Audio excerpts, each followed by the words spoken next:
Hello दोस्तों, आज हम एक ऐसे विषय पे बात करेंगे जो इन दिनों काफ़ी चर्चा में है और गंभीर समस्या का विषय है, और वो है दिल्ली पॉल्यूशन। सुबह की ताज़ी हवा यहाँ की धुंध और धुएं से भर चुकी है, सांस लेना मुश्किल हो गया है। आसमान में धुंध की चादर हर साल गहराती जा रही है।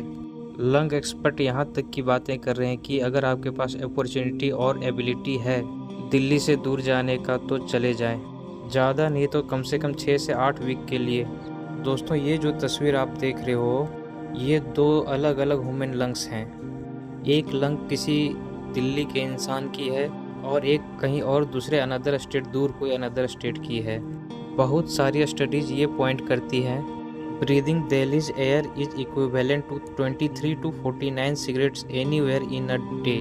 मतलब दिल्ली की हवा जितना हानिकारक है वो 23 से 49 सिगरेट के बराबर है। अगर आप कोई और स्टेट में सिगरेट पी रहे हैं इतनी संख्या में, 23 और 49 के बीच में, हमारी दिल्ली की हवा इतनी खतरनाक हो चुकी है। दिल्ली दुनिया की सबसे प्रदूषित शहरों में से एक है और सर्दियों में तो प्रदूषण का स्तर बेहद खतरनाक हो जाता है। पॉल्यूशन को नापने का एक मापदंड होता है जिसको AQI कहते हैं, एयर क्वालिटी इंडेक्स। AQI का जो लिमिट है गुड के लिए, अच्छे के लिए 0 से 50 तक होना चाहिए, मीडियम के लिए 51 से 100 तक होना चाहिए, 100 से 200 के बीच खराब बोला जाता है, 200 से 300 के बीच तो बहुत खराब हो जाता है और ख़तरनाक साबित होने लगता है 300 से 500 के बीच। बट दिल्ली का AQI 400 के पार ही रहता है सामान्यतः, जो कि बहुत ख़तरनाक है। ये क्राइसिस का मेन कारण इंसान ही है। 90% ऑफ क्राइसिस मैन मेड है।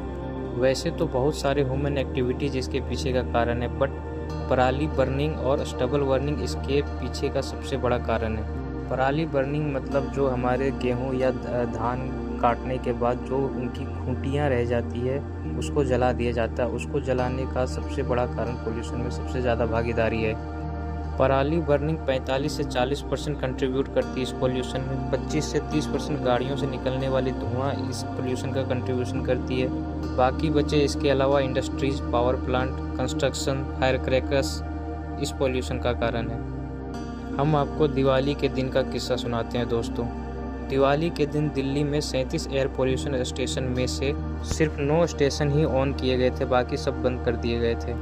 एयर पोल्यूशन स्टेशन दोस्तों जो AQI को नापता है, जो पोल्यूशन को नापता है, वही जो मापदंड है। ऐसा इसलिए किया गया था दोस्तों ताकि लोगों को बेवकूफ़ बनाया जा सके और AQI कम आए। और हद की बात तो यह की गई थी दोस्तों कि सरकार पोल्यूशन स्टेशन के अगल बगल पानी का छिड़काव किया गया था ताकि रीडिंग्स कम आए AQI का। दिल्ली का तो ऑफिशियल रीडिंग 400 AQI के पार जा रहा है दोस्तों, लेकिन हकीकत की बात तो ये है कि लोग बताते हैं 800 से 1000 तक पहुँच गई है वहाँ की AQI। दोस्तों, सर्दियों में पोल्यूशन दिल्ली में बढ़ने का मेन कारण 2 चीज़ से है। एक तो जो अगल बगल के राज्यों में जैसे हरियाणा, UP, पंजाब में जो पराली बर्निंग होती है उनसे एक मुख्य कारण है, और दूसरा कारण है दोस्तों टेम्परेचर इन्वर्जन का। इन नॉर्मल कंडीशन में दोस्तों अपना सरफेस गर्म होता है, धरती जो गर्म होती है तो एयर का सर्कुलेशन अच्छे से होते रहता है हमारे इन्वायरमेंट में, विंड का सर्कुलन अच्छा से होता है। जबकि ठंडियों में दोस्तों विंड का सर्कुलेशन अच्छे से नहीं हो पाता, हमारी जो हवाएं हैं वो नीचे से ऊपर नहीं जा पाती हैं, जिससे अच्छा सर्कुलेशन नहीं बन पाता और पॉल्यूटेड हवाएं इकट्ठा होती जाती हैं।